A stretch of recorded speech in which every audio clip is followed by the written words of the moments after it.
Hi everyone, Tony Tonkin here from the Child Protection Party, and I'll just get this right in a second. There we go, finally did it. It's good to have you all with us for another one of our live feeds, and today's live feed is entitled Challenging Systems. And we've got a couple of it. We've got an example later on that Avery and I are going to talk about, which is about how we go about challenging a system which often we find really frustrating to challenge, primarily because there's so much injustice involved, and there's a sense of I hate using the word corruption, but I guess I've got to use it here. So there's a sense that the system itself is rather corrupt, and that we don't get a voice within that system, and because we're not getting a voice, we're not heard.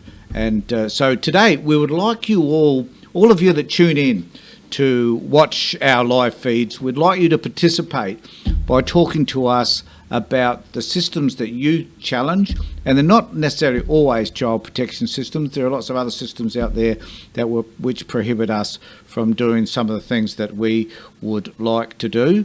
And there's certainly some systems out there that prevent us from being heard. So we'd like to have some information from you about the sort of systems that you're facing and the problems that you have. And Silence and JJ and Angela, thanks very much for joining us. Glad to see that you're on board as well. And of course, we have none other than the great, the wonderful Avery Hilditch here as well. Hi, Aves, how's it going, mate? I'm overwhelmed by the praise I get. How are you? By me or by other people in your life? You're the only one. Oh, I don't know how I can best describe that. JJ is very good. Angela's very good. My wife even praises me occasionally. Oh my God! Well, clearly, the only reason why you indulge in these live feeds is so that you can get some praise from me. Is that it? That's the only reason. Yep, absolutely. I'm sure there are other reasons why. I'm sure there are other people that do give you the praise. But look, I guess one of the interesting things, we've had a lot of discussions recently over email with many participants within the Child Protection Party about how frustrating this system is. And I had Avery, someone the other day, comment to me who had been in contact with a lot of clients, and she said it was tough being bombarded by all the issues that people have, and sometimes it's really hard to manage our way through a combination of issues that range from drug and alcohol use to neglect to mental well-being issues and so forth, and to kind of encapsulate all of them and understand them for a lot of people is really, really difficult. And then for those people to be confronted with a system that actually doesn't seem to listen to them or understand their problems is kind of like another issue altogether, I guess. So I guess what I want to talk about today is how we go about challenging these systems, and just wondering whether you could give us a thought about how you go about challenging some of these systems. How do I go about challenging it? I think the first thing that anybody needs to do is to realise that, say, in the child protection arena, for example, there's not one issue, there are many, many, many issues. You've got to analyse the things that people say, listen to them, analyse what they say, and try to evaluate the truth of what they're saying, if you know what I mean. Yeah, understand that. You'll get people who will say that the Child Protection Department is corrupt. Well, maybe they are, but what's the evidence of the corruption? Yep. They'll say that Child Protection, the police will say, make up evidence. Where's the evidence? Where's the evidence that they've made it up, that they've told lies? It's very difficult to prove that sort of thing, because somebody can say something which is untrue, but they genuinely believe that what they said is true. And sometimes, Avery, it just comes down to the he said, she said sort of stuff. Yeah. That there's no, and I think one of the issues is trying to create some evidence to justify your position. So in the child protection space, many people find that they are having to confront, really, I guess, some serious issues that have occurred in their lives that have caused their kids to be removed. And, you know, like this is, someone sent me on Facebook today, I noticed a really compelling and heartfelt piece of writing that described what it's like to have a child taken from you, and it was beautiful, actually, and it made me realise. Well, it's not that I took all that much effort to realise, but I began to appreciate something that we often forget about that's really important for us to acknowledge, and that is the pain that is inflicted when you lose a child at any level. You know, and this woman talked about losing a child and thinking about, you've lost this child, but they're still alive, they're still present, but you don't have the contact that you would like to have with them, and the pain that that brings about just in itself.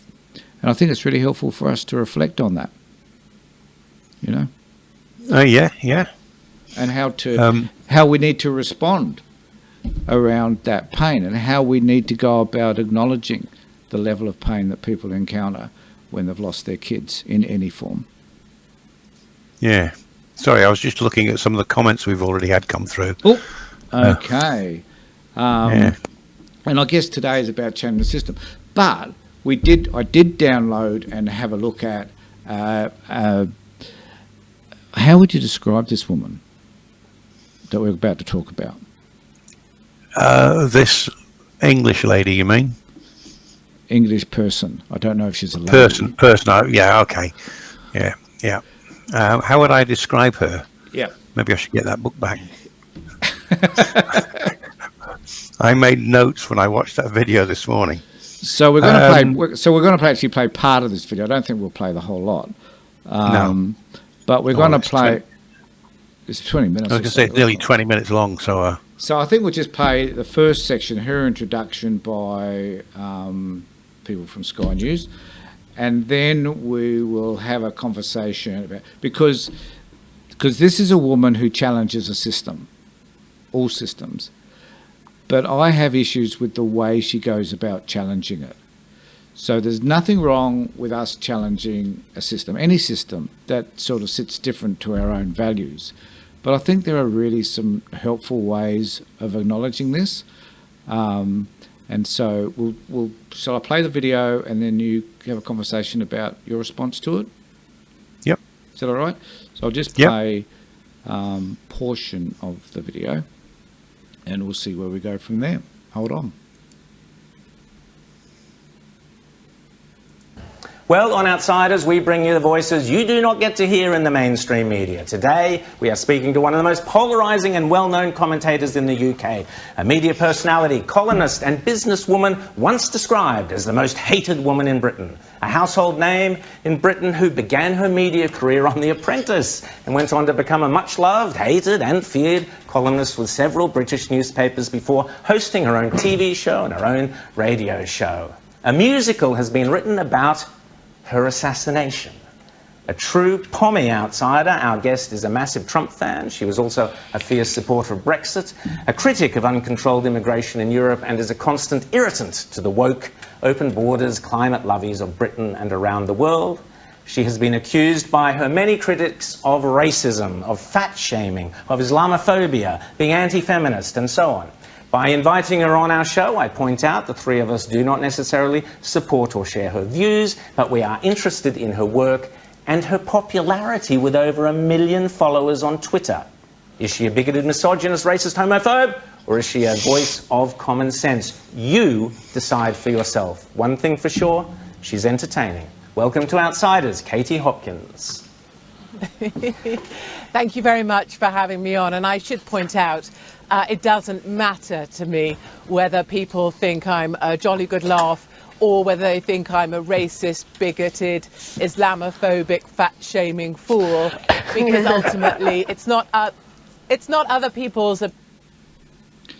Avery, I thought I'd just stop it there, and for us to think about number one, the type of introduction that she's got. So she's viewed as controversial. So does it mean then that if we're controversial, we're going to get far more social media hits, the media is going to take more interest in us, we become more important? Well, if you recall, a couple of weeks ago, I think it was last week, I said something about recording of meetings with the interactions with the child protection departments, and that produced a hell of a response from the people on our Facebook page. So yeah, being controversial will definitely attract attention. So do we? And look, the other thing that annoys me about this first bit, we'll come back to in a second, but the fact is that they laugh at her. I don't know whether they're laughing at her or they're laughing with her. I can't quite work that out, but they're not mocking her. They're kind of in a bizarre sort of way celebrating who she is, which I find a wee bit disturbing because I don't think she's all that important, but here we are playing her video on Facebook anyway. So maybe we're contributing by giving her a voice. Well, we are definitely giving her some legitimacy, and we're giving Rowan Dean some legitimacy by sharing that bit of the video there. I think that he's laughing with her, not at her. Same with Rita Panahi, who also appears on that program. They're laughing with her, not at her, because basically they are pretty much the same as she is. Yeah, so they're kind of agreeing with her. So I'll play a little bit more, and then we'll comment about that in a moment. Opinion that matters. I have my views. These are my own views. I'm proud of them, and they're my authentic views. I am a straight, white, Christian, conservative, married, surprisingly, mother of 3 children, and I'm proud to be all of those things. And where I come from here in the UK, I am right up there with the endangered species. I'm right up there with the black rhino, but he has an advantage. All right, so let's just comment about that. Number one, she's white, okay? She's Christian. I feel sorry for the Christian faith having someone like her on board, because she's not very Christian in her attitude, as you'll hear in just a moment. And she's part of the part of the race that's about to become extinct, because as she talks about in a moment, we're being taken over by, other races. Like we're no longer the human race. We're just part of this diverse group of people. Some of us are black, some of us are brown, some of us are different colours, and some of us are white. And for some reason, that's a problem for her. Yeah. I watched all that video this morning, and after watching it, I then looked her up to see what sort of things she's had to say. And she says about Britain is going to be overtaken in 10 years' time by Muslims. It'll be a Muslim majority nation. She does not offer a shred of evidence to support it.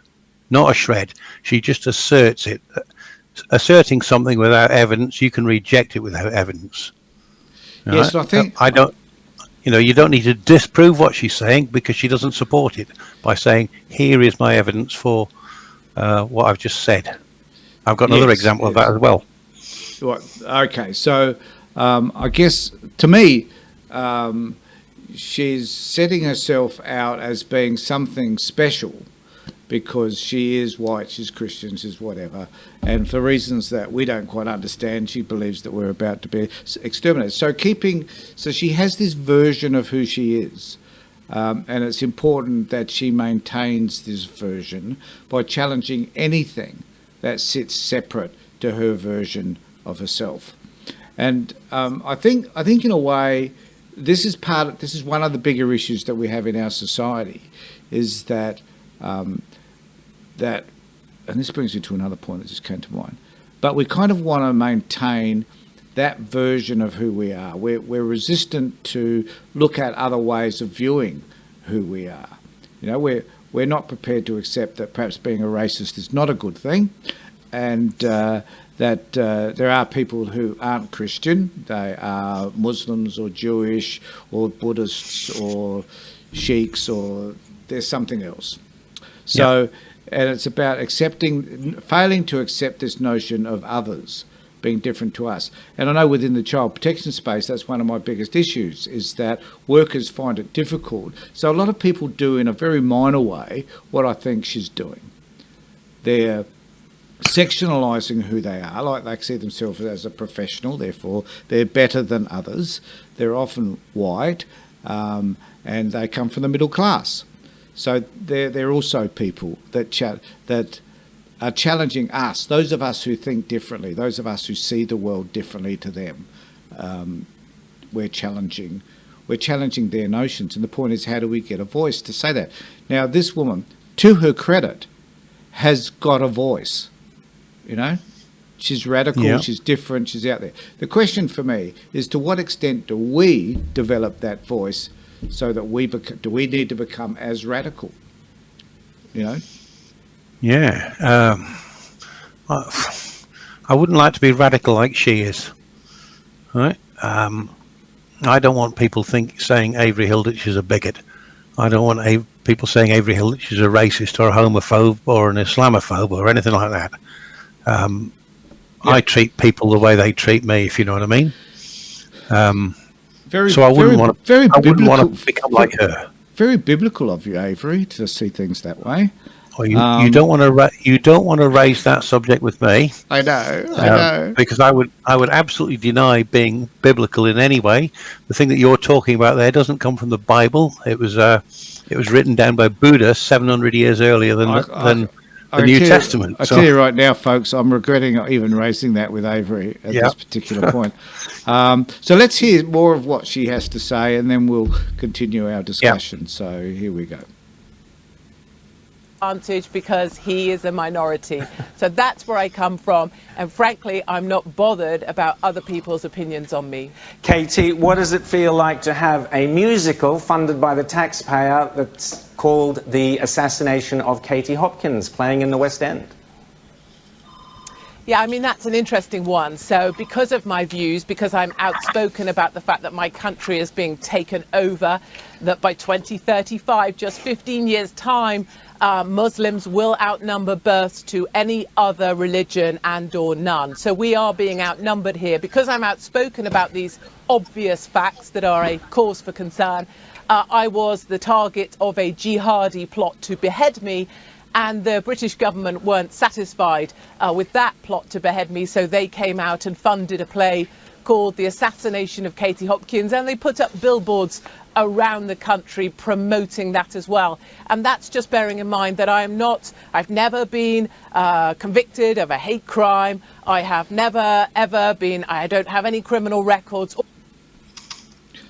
Okay, so here's a woman who I think actually enjoys being the centre of attention, and even though she says that she hasn't committed a crime, she hasn't done anything wrong, and these people somebody's written a musical about her. I don't know to what extent that has been funded by the government. I doubt it. I would suggest there's been other people that have contributed to that, because shows just don't get funded by governments necessarily, unless of course it is like a state opera or a state-run theatre company. I guess then it would be, but she enjoys being a bigot. Yes, I'm not going to argue with that at all. And I think so. My question to all of us is, to what extent do you think we need to be able to have a voice? So look, there are things that I do admire about her. None of it is about her politics or her values or anything. But that she's able to raise enough attention and awareness to challenge a system that clearly she disagrees with, I think is compelling. Yeah, at the moment, the system that she's challenging is her own side of politics, which is odd. You know, she's right-wing conservative. She's very much like Rowan Dean in that he is right-wing. He considers himself, from listening to him, he considers himself to be moderate, but he's anything but moderate in my opinion, and she's exactly the same as he is. Yeah, Yeah. So I guess what I want to come back to, though, Avery, is that notion that people can be extremely confront the system. So, it's like saying, okay, there are lots of people that stand up and say this system that we're dealing with, child protection system, is corrupt. There are lots of people that will say that politics is corrupt. And none of us are going to deny that there are elements of corruption in almost everything that happens. Yeah. We as a political party don't want to get caught up in that because we don't believe, and we're not corrupt in any way. But the notion that you're corrupt gets attention. The fact that people talk about corruption and that, one of the other things is, that within the Child Protection Party, oops, boy, I've done the wrong thing again. Bear with.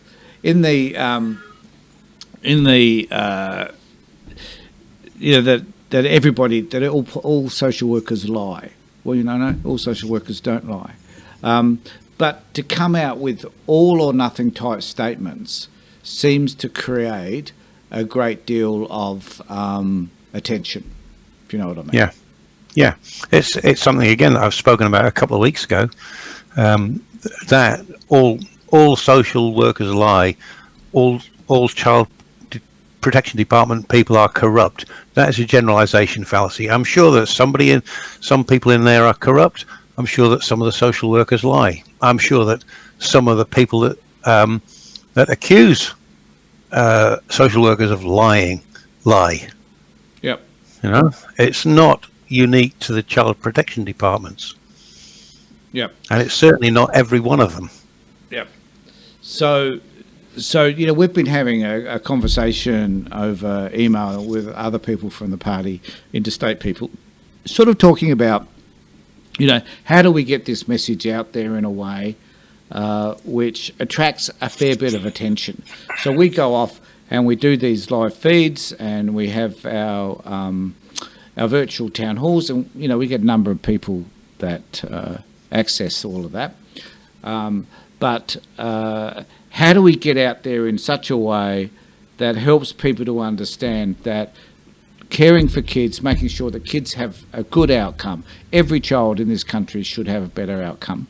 For those people that are particularly aggrieved by this system, that is, those people that experience inequities within the child protection system particularly, and those parents who are battling with kids that have got disabilities, and those disabilities aren't met, or the NDIS isn't acting fast enough, or that they're not being acknowledged in terms of the support that they as parents need. Where are the people out there that are not voicing their opinion, that are not supporting us because either they don't know we exist or simply we're not loud enough? I think a lot of it is that we're not loud enough. Or part of it, I should say, that we're not loud enough. I think another part of it is we've got something like 7,300 people have liked our page, and we get maybe 40 or 50 regular visitors to it. And if those people who's come along and like the page were to actually pay more attention to it, if the people that do come along were to share our stories more than they do, and tell people about the party, that would spread the word help to spread the word, and they should encourage people to join the party, tell them what we're about, and say, if you really want to see changes in the child protection system, support them, join the party, and help grow and register the party in your state, your territory. Vote for the Child Protection Party if they've got a candidate in an election in your state. Yeah. So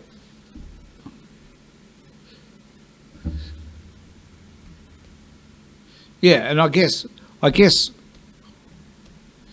yeah, precisely. I think one of the things that concerns me the most is that are we not radical enough? Like that video we're just watching. Like if we become super radical and say some bizarre things, it was like I was watching a video that someone had posted up on Alex Jones, right? who's just a joke. But, you know, like he has all these conspiracy theorists that just love him. But anyway, he was talking about his kids. I don't know if you saw this, but he was talking about his kids and how eventually things are going to get to the stage where there won't be any food and that the world is coming to an end and it's just going to be apocalyptic. And that at the end of the day, so he doesn't mind eating his next door neighbours.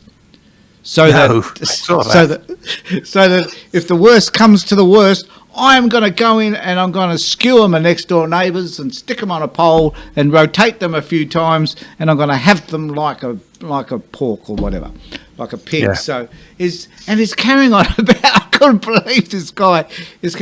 Anyway, this is the bizarre behaviour at the other end of the spectrum, like this woman we've just been talking about. And this is the behaviour that, for some bizarre reason, seems to get recognised. You know, Michael Hart has just made a very good comment, I think. If you become too radical, then people will disbelieve you and ignore you. Alex Jones is a really good example of being far too radical. I think, I can't remember what that woman's name is now, but she's another example. Rowan Dean's an example, far too radical. And people listen to him. When I listen to him, I generally laugh, or I'm shaking my head at him. Not laughing with him, I'm laughing at him.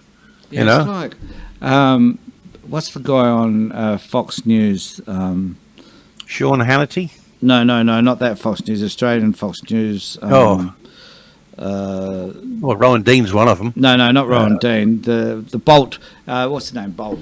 Andrew Bolt. Andrew Bolt. Now, yeah, he was.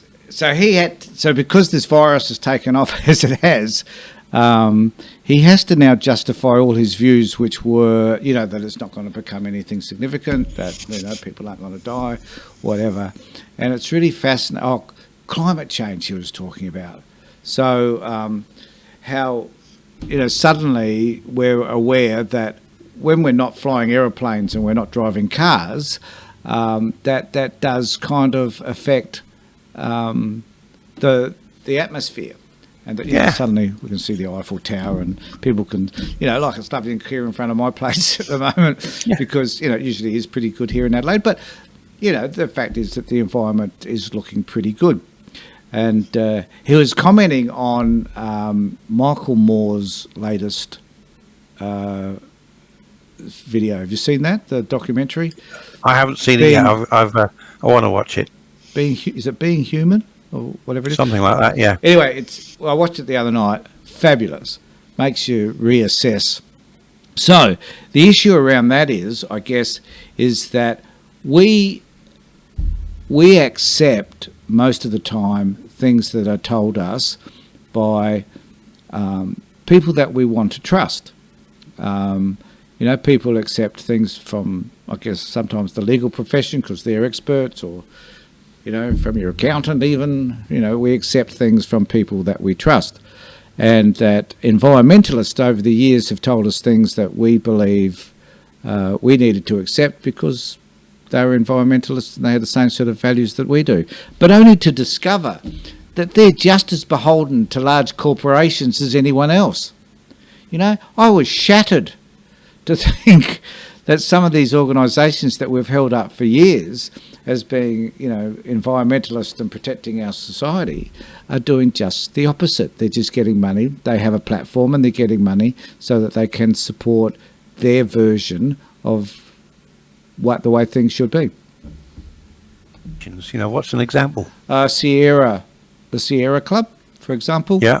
The other one was Al Gore and the amount of money that he's received from large corporations. You know, you notice people like Mobil, Caltex, Exxon. Yeah. You know, all these people have contributed money. The fact that the environment is and the putting up of renewable energies and the cost for, you know, of investing in renewable energies, and, you know, the fact that they're not all that renewable is interesting. You know, that yeah. You know, and anyway, I suggest that, I think it's Being Human. Well, anyway, Look up Michael Moore's video. It's on YouTube. It's free. You can watch it. It's educational. Have a look. Yeah. He's done some good documentaries, I think. Yep. I don't think he's done a bad one, really. I can't think of one. Deb Stevens has said, surely we know how to lobby and advocate without being radical. I think the idea, what you're asking is, I'm sure that, Deb is probably right. We should be able to lobby and advocate without being radical. But your question is, should we be more radical? Should be more radical. That's it. To get people to attract attention of the people that count, if you know what I mean. Because we had a discussion during last week and part of this week about all the things that we have done. So, we look at contacting the minister. We look at contacting the opposition person for child protection. We talk about sending off letters. We talk about, contacting staff that we think aren't working appropriately.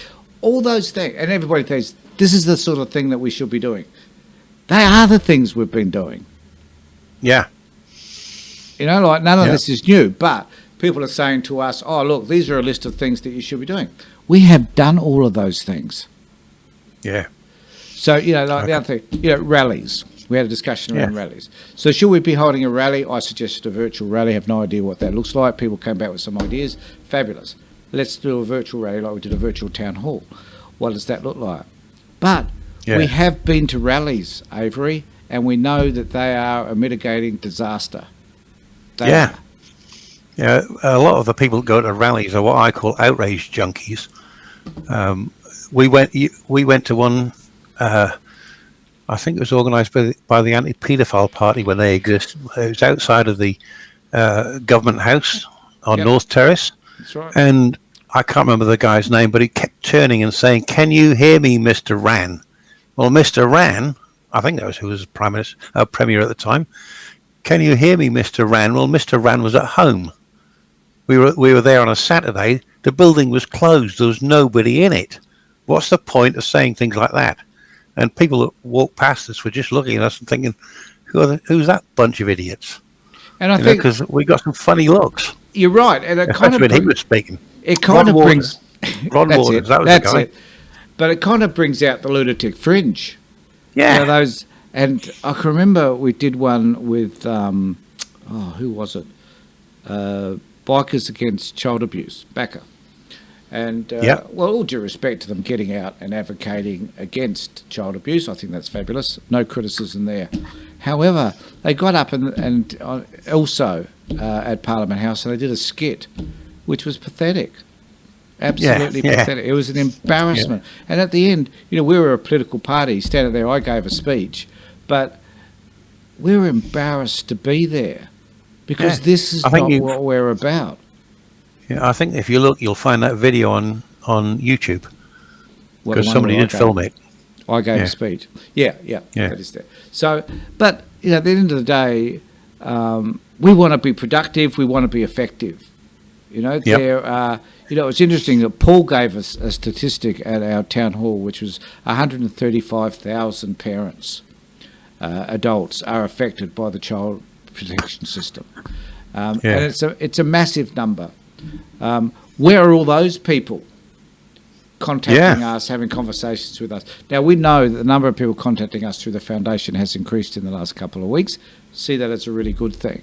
But where's also, where's the funding for us in the foundation to be able to continue to do that work and advocate for parents? It's just not there. It's almost unsustainable for us to do it for nothing forever. We've been doing it for basically 10 years now, but to have some staff and to be able to do it properly, it's just not going to happen. So the question really for all of us is, we understand. No one understands the problem, Avery, better than us. Yeah. No one. Sorry, go on. I was going to say, no one has done more to address the issues around child abuse than us. No one has been more confronting than we have at the Child Protection Party and now through the foundation. But frustration time. Nothing changes. Excuse me. Nothing changes. Yeah, one of the things I was going to say, when you mentioned it earlier about we've done all this, I have lost count of the number of media releases we have done, and I can easily count the number of responses we've got. Can you see? 3. That's all I can remember in what, nearly 5 years I've been with the party. I've got mailing lists for this for every senator and every federal member of parliament. I've got mailing lists for the political parties in South Australia. I've never had a response from any of them to anything I've sent out to them.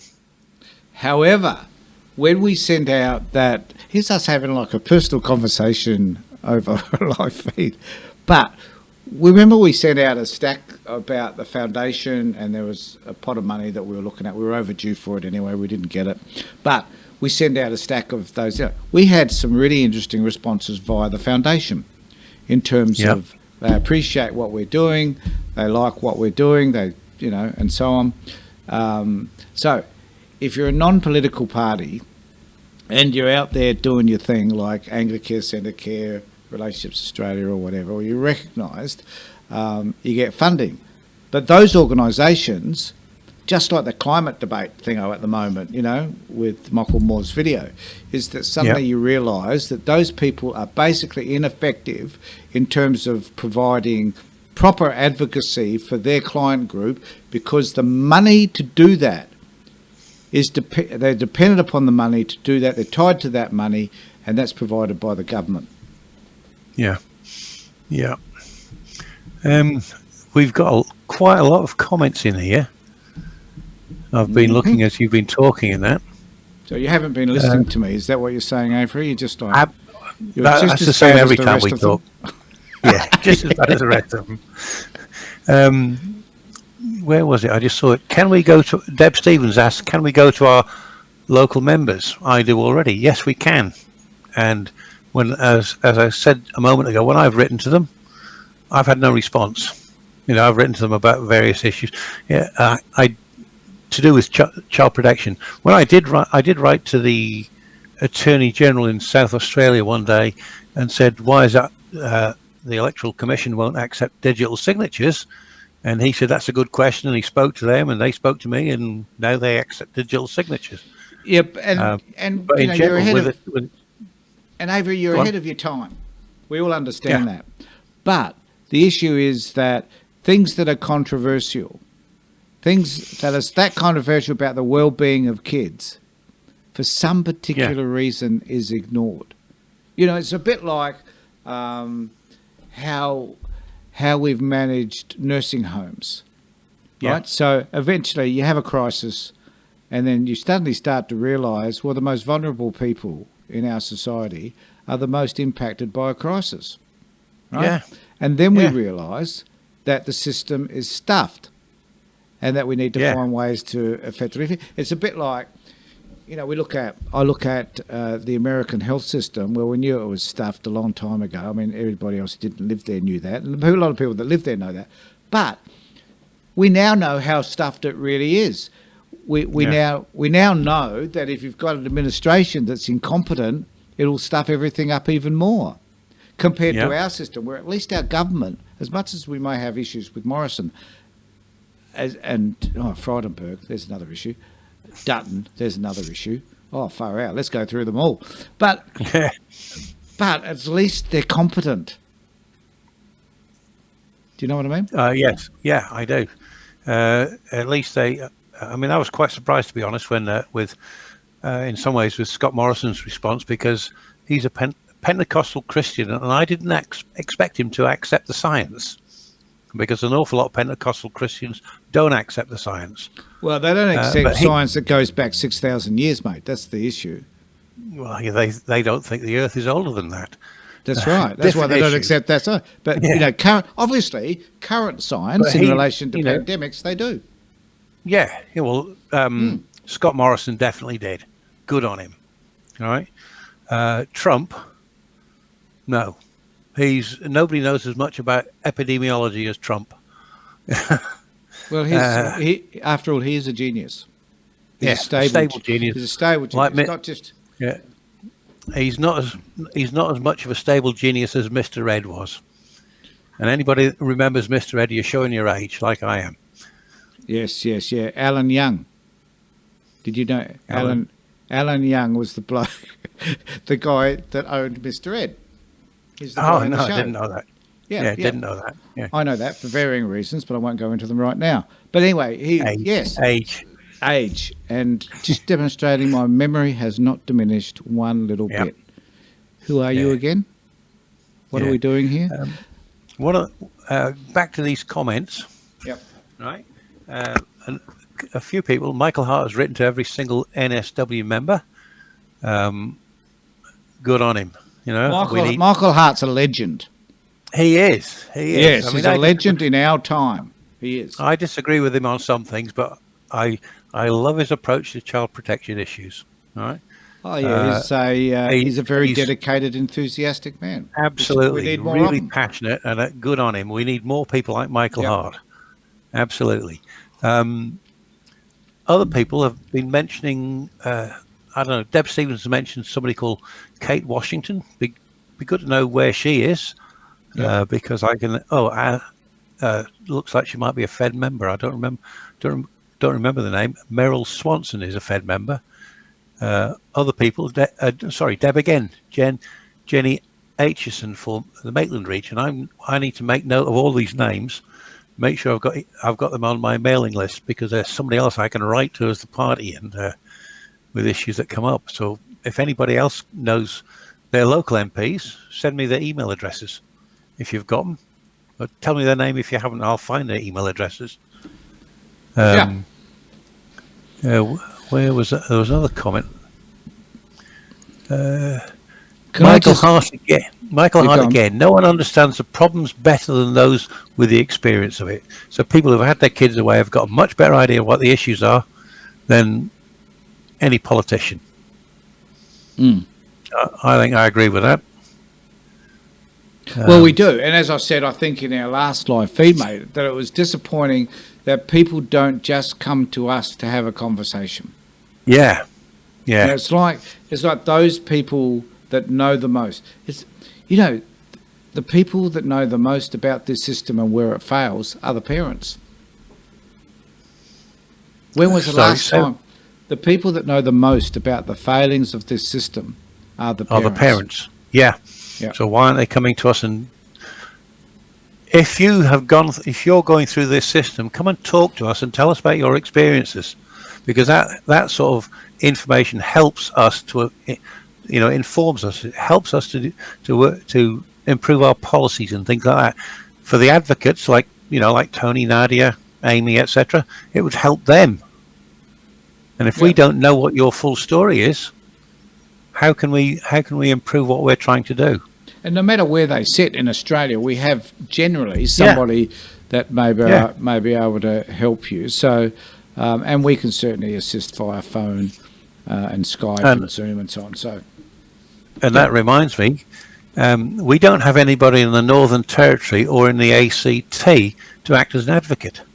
So if anybody listening or reading these comments or watching this video later lives in the NT or in the ACT, contact us if you're interested in becoming an advocate. Yes, and I have someone in the ACT. Sorry, have you gone? I was just going to say they can email me. They can send a PM to me, and I will get in touch with them and work out,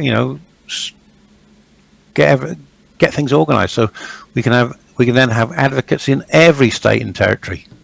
Yes, and I've got someone who contacted me the other day from the ACT who definitely needs someone to sit down with her and talk to her about what's happening for her. So if there's anybody in the ACT in particular who's interested in becoming a part of the foundation, please let us know and we could put you in contact with them. Okay, anything you want to conclude with, like the crazy woman we started off with? And no, well, I could express my opinion on Rowan Dean, but maybe I won't. Well, I think you already have by saying. Well, I didn't say that he was a curly-haired blonde Donald Trump. with an Aussie accent, did I? I don't remember saying that.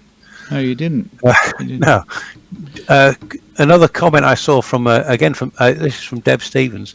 She's been talking about doing petitions, Oh, and yes, right. she's saying she remembers doing a petition for housing, handed it to Ship, and he threw it on the ground and stomped on it in front of the cameras. That is disgraceful. Not her doing the petition, him doing that. He should be ashamed of himself. The That is disgusting. the question is, why would he do that?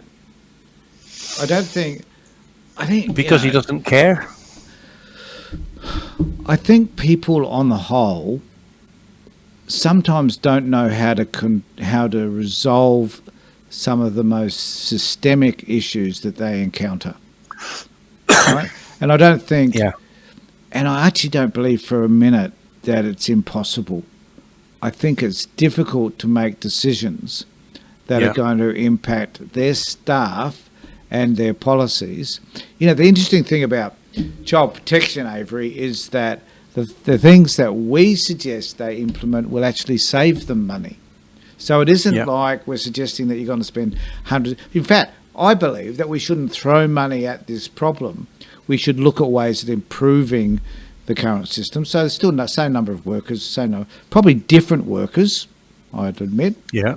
not the same group Registered, of people. registered with the Australian Association of Social Workers. Spot on. Yep. All right. They're- so that's important.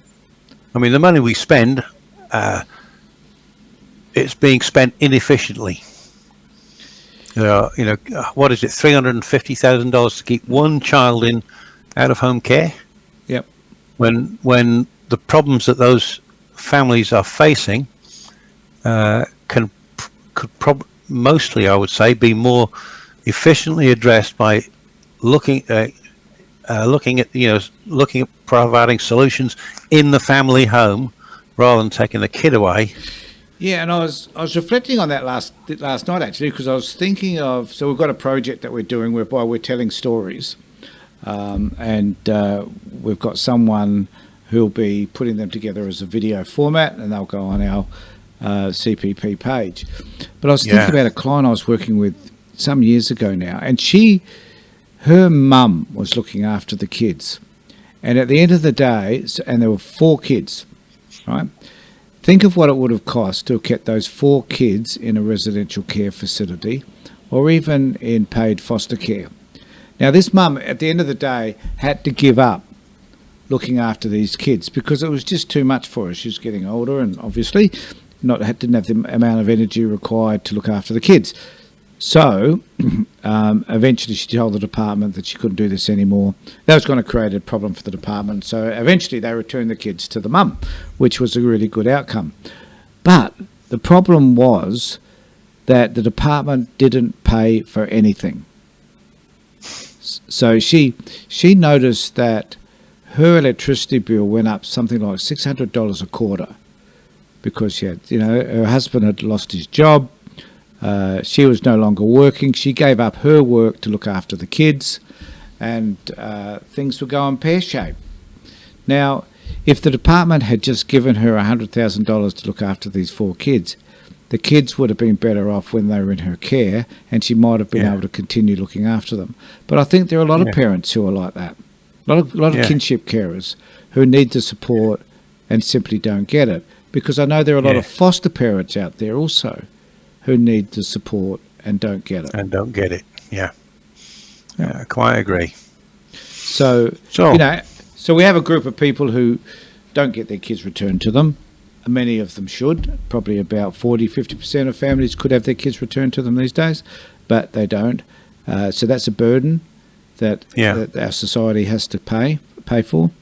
And then there's a bunch of kids who are looked after informally by grandparents as well. So it hasn't necessarily gone through the system, but the grandparents are looking after their kids. And the grandparents get no compensation from that from the government. No. And I think they should.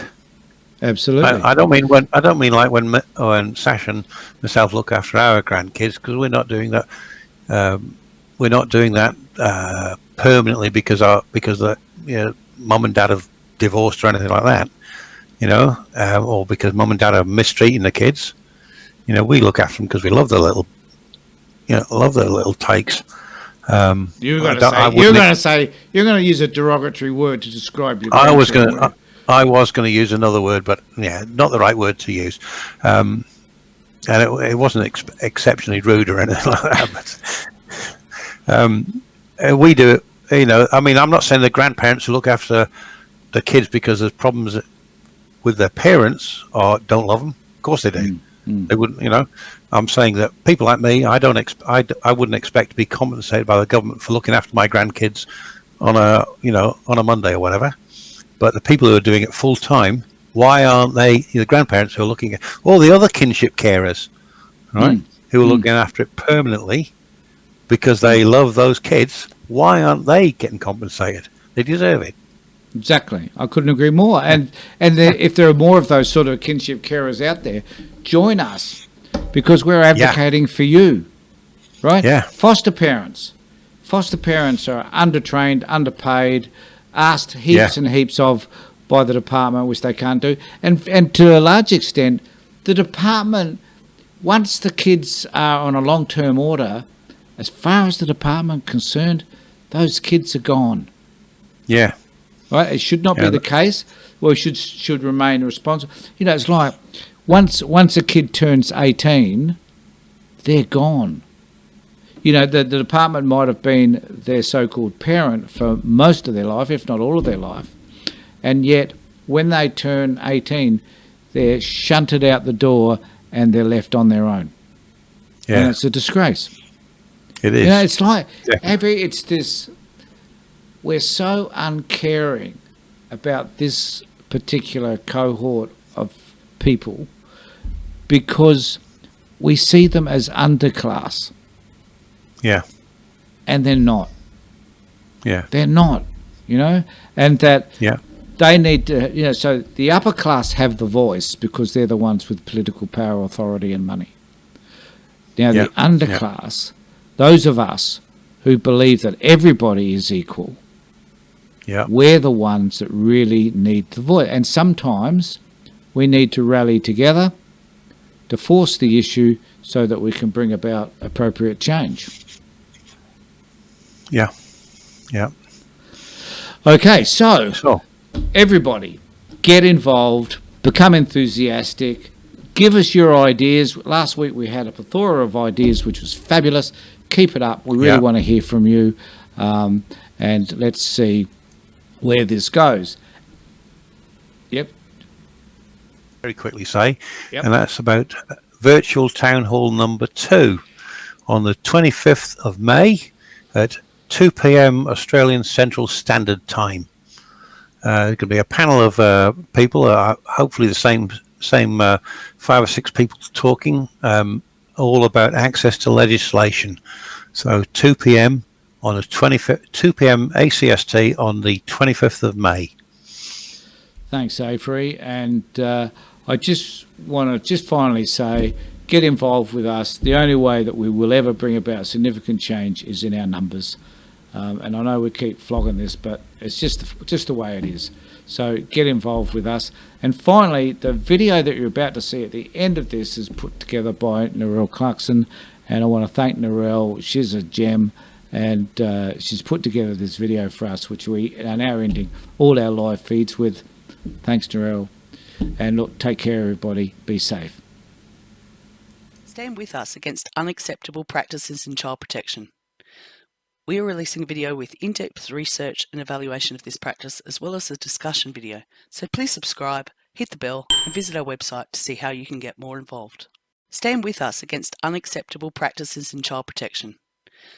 We are releasing a video with in-depth research and evaluation of this practice, as well as a discussion video. So please subscribe, hit the bell, and visit our website to see how you can get more involved. Stand with us against unacceptable practices in child protection. We are releasing a video with in-depth research and evaluation of this practice, as well as a discussion